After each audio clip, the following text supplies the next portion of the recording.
हर खबर पर होगी आपकी पकड़। डाउनलोड कीजिए एबीपी लाइव ऐप। चीन कोरोना वायरस से लगभग उबर चुका है, लेकिन उसने जो बीमारी बांधी उससे पूरा विश्व अभी तक जूझ रहा है। दुनिया की अर्थव्यवस्था को कोरोना से झटका लगा है और इसका फायदा चीन उठा रहा है।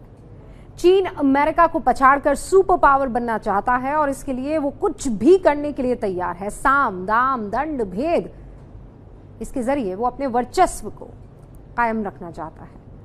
आज हम आपको चीन की 5 चाल बताएंगे। ये वो चाल है जिसे देखकर आपको पता चलेगा कि चीन लोगों की जान पर भी बिजनेस कर रहा है।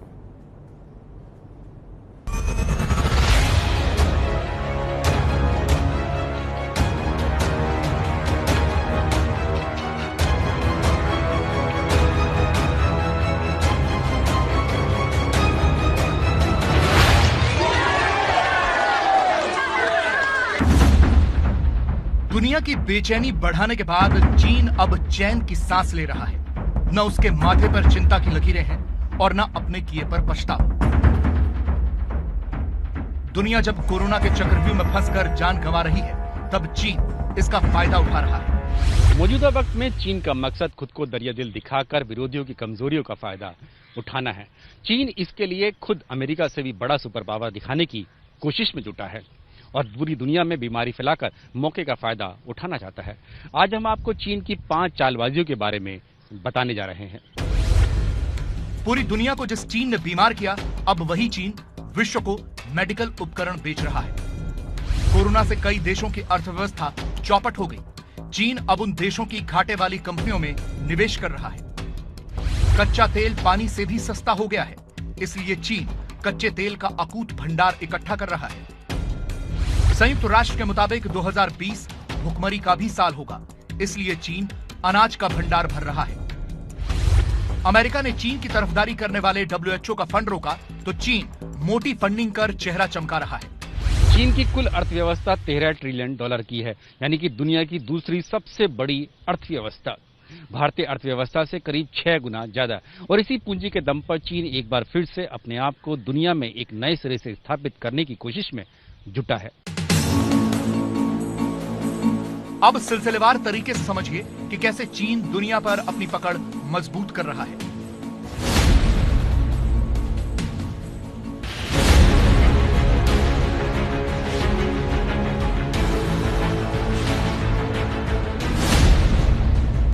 दिसंबर के आखिर में चीन में कोरोना वायरस फैलने की शुरुआत हुई थी। संक्रमण को रोकने के लिए 23 जनवरी को चीनी सरकार ने वुहान समेत हुई प्रांत को लॉकडाउन कर दिया। तब 21 देशों ने मेडिकल सप्लाई भेजकर चीन की मदद की थी, लेकिन 2 महीने में चीन ने पासा पलट दिया। चीन आज दुनिया में मेडिकल उपकरण का सबसे बड़ा सप्लायर है। फरवरी में चीन रोजाना 1 करोड़ मास्क बनाता था, लेकिन मार्च की शुरुआत में वो 11 करोड़ 60 लाख मास्क रोज बनाने लगा। भारत समेत कई देशों को पीपीई किट, वेंटिलेटर और मास्क भेज रहा है। हालांकि खराब क्वालिटी की वजह से ज्यादातर देश चीन का सामान लौटा रहे हैं। चीन ने पहले one belt one road program के तहत पड़ोसी देशों में निवेश बढ़ाकर उनको कर्ज के बोझ में दबाया और महामारी के वक्त भी ऐसा ही कर रहा है। हाल ही में पीपल्स बैंक ऑफ चाइना ने HDFC बैंक में 1 करोड़ 75 लाख शेयर खरीदे, जो कुल शेयर का 1% है। चीन के ऐसे ही निवेश से बचने के लिए भारत सहित जर्मनी, स्पेन और इटली ने FDI के नियमों को सख्त बना दिया।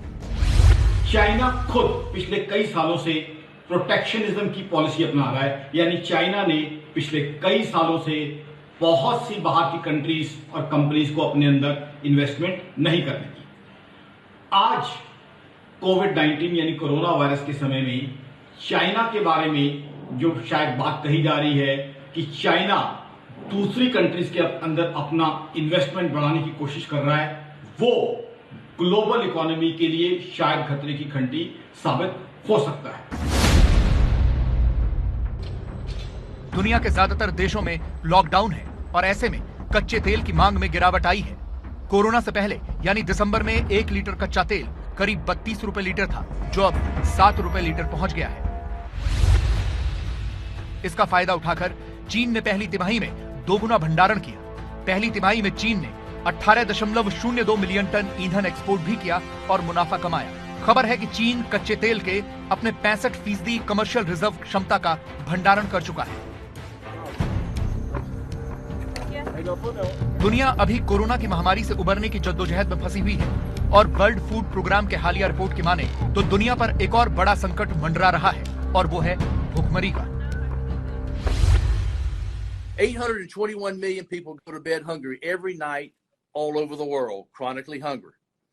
And as Dr. Chu just pointed out, as the new global report on food crisis that's published today shows, there are a further 135 million people facing crisis levels of hunger or worse. That means 135 million people on Earth are marching toward the brink of starvation.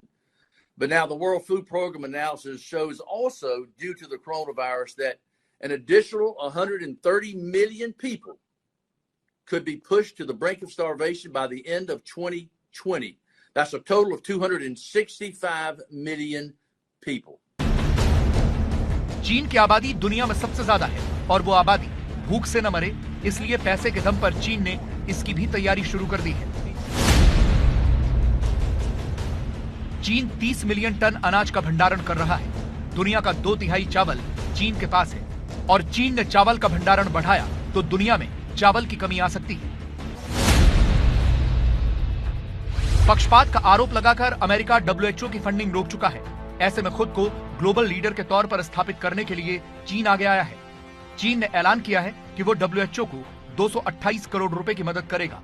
इससे पहले corona से लड़ाई में चीन ने WHO को 152 करोड़ रुपए दिए थे।